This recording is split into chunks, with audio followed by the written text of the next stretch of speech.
During World War II, light tanks fell into a bit of a decline in Soviet doctrine, but after the war, their utility was re-examined as planners realized that the potential battlefields of the future were going to require a little bit more flexibility. Several designs were submitted to fill the need for a new light tank, with the Object 740 prototype showing by far the most promise. It used an innovative water jet system that allowed it to ford rivers, cross lakes, or even participate in amphibious landings, and the new tank was also determined to be easily producible, which was always a major factor in Soviet planning. The new tank entered service in late 1951 as the PT-76. But in operational evaluations, the first version demonstrated some issues. The muzzle brake used a flawed design that would blow exhaust gases back over the top of the tank, which might seem fine, but the doctrine for the tank's use involved potentially transporting Soviet Marines riding on the top during an amphibious landing. Also, the radio had problems, and the lens of the main gun's targeting optic had a bad habit of fogging up, which isn't really ideal for a tank meant to cross water. Now, to rectify these issues, the PT-76B was introduced in 1957, which included a new stabilized gun and a whole slew of other minor improvements. The tank had basically no armor as a compromise to keep its weight down, but it was mainly intended to support naval infantry assaults, not really to engage in prolonged World War II-style mass tank battles trading shots with enemy armor. And the lack of armor protection wasn't really seen as a huge problem at the time. However, during the Cold War, the PT-76 found itself used in more traditional tank combat more often than its originally intended role, and it usually had pretty mixed results in those battles.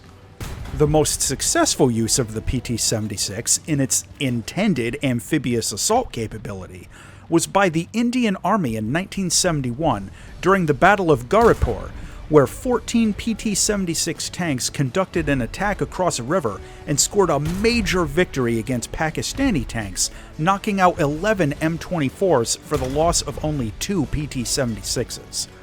The PT-76 was used by over 25 countries, but it's been gradually phased out of frontline service by most of them, starting in the 1990s.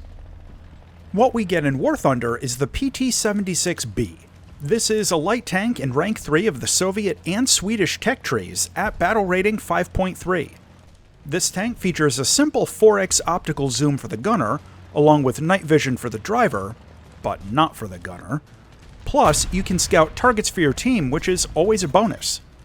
The armor profile is pretty awful, with 15mm of rolled homogeneous on the sides of the turret, and even less everywhere else.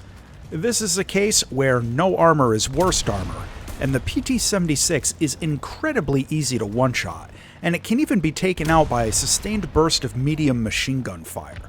You get engine smoke, but no smoke grenades, so better than nothing. Its main gun is the D56TS cannon with 40 rounds of ammo. This is a fully stabilized gun with a 6.5 second stock reload speed, 5 seconds if you're aced, and a fairly weak vertical depression of only 4 degrees. For ammo selections, you can take APCR, APHE, and regular HE, along with heat fin stabilized. You also get a 7.62mm coaxial light machine gun. The heat fin stabilized round is the BK354M, which is probably going to be your primary choice for basically all engagements. It has 200mm of armor penetration on a flat hit, regardless of range, and at this BR, it can pen almost anything on a direct shot. The post-pen damage ends up being a bit behind the curve, though, and if you're attacking a target that's full of empty space or has spread out crew, it might take 3 or 4 hits to knock them out. Your best bet will usually be to try for an ammo rack if you know where the ammo is on every possible enemy target, which most players don't, myself included. Driving the PT-76B is similar to other light tanks. It's only got a 240 horsepower engine, but it barely weighs 14 tons, so it can still get around, and the acceleration feels at least average for a tank at this BR. It's got a ratio of 17 horsepower per ton. It's going to top out at a little over 40 kilometers an hour on flat terrain, but that can change quickly if you so much as look at even light obstacles. This tank's low mass and its low engine power mean that things like stone walls, light rubble, lamp posts, wooden fences, abandoned cars, or just benches on the side of the road all end up being pretty major terrain hazards. Now, due to its lightweight, the PT-76 is also vulnerable to being just physically pushed around by other tanks, red or blue. And it's not unheard of for this thing to get pushed off ledges by damaged enemies, or bounced around and spun out a couple of times during the opening spawn traffic jam at the beginning of a match. Of course, the big claim to fame for the PT-76 isn't how it drives, but how it swims. This tank is amphibious, and it can propel itself forward at about 8 or 9 kilometers an hour in water. It can even maneuver, turn around, and reverse while floating. However, in addition to the low speed, the tank still bobs around a bit in even the most mild of chop, which can make it pretty difficult to control and even veer off course without occasional directional corrections. It can also make accurate shooting a bit more difficult unless you're in a still body of water like a lake. Now, it's also worth remembering that while this tank floats, it doesn't float instantly. And when you first drive into water, it's not uncommon for it to sink for a couple of seconds before it rights itself.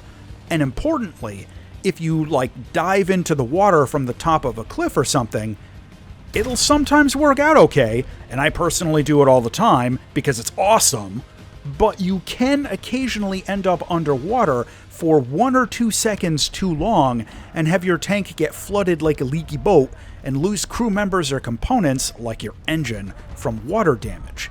It's not super common, but it can happen, so just be careful. Driving the PT-76B out into ground battles can be kinda challenging, and using this tank successfully usually requires unorthodox off-meta tactics. Now, as is probably obvious from the laughable armor on this thing, you can't really use this tank as a brawler. Trying to be the tip of the spear or going in with your team's main push is usually just going to be a suicide move. The main thing you need to focus on is just not being shot at. That sounds simple and obvious, right? But no, really, since you're almost never going to be able to bounce any shots or anything, don't try to use this tank defensively or to hold positions. Even snipe camping with the Heat FS can be pretty dangerous if you stay in one spot for too long. I've found that using this tank in a fast-paced shoot-and-scoot type of playstyle tends to work out much better. Focus on mobility and use this light scout tank as, well, a light scout tank. What I mean is, work on flanking attacks and don't hesitate to just scout a target that you see but might not be able to engage very well, and try to relocate quickly after every engagement. In the main longer match that I used in the footage for this review, you can see that I had a very successful run where I even ran out of ammo, just by moving around constantly, scouting when possible, and using surprise attacks. Now that last part is especially important, and there are some really heavy caveats with the firepower on this tank. You've got a stabilized gun, which is a huge bonus at this BR, and it allows accurate snapshots on the move and stuff, and the BK354M Heat FS rounds have great armor penetration. But the post-penetration damage on, frankly, all of this gun's ammo is pretty low, and it's very focused. Unless you're able to hit an ammo rack, or a very lucky angle on the first shot through all of the crew, it's not uncommon for it to take 3 or 4 hits even to knock out an enemy tank, depending on how the interior is set up and how much empty space there is and how the crew are all spread out. If you can use your first shot to go for a barrel or a breach, it dramatically improves the odds of getting a kill, obviously, and that's much easier to pull off if you're doing shoot and scoot and get a surprise attack on the flanks or behind the enemy push. This brings us to amphibious warfare. I'm personally a huge fan of amphibious tanks, but there's a problem. The maps available in the PT-76's BR range only offer a very small number of opportunities to actually use its amphibious capability, and even then, it's pretty rare for it to be a good tactical move in the moment. Adding to this, the considerations I mentioned a minute ago about the low post-penetration damage and stuff, sometimes you end up getting more assists than kills, because anything you can hit from the water is probably in an exposed position to begin with. Still, it's possible to get some good scouts and surprise shots sometimes.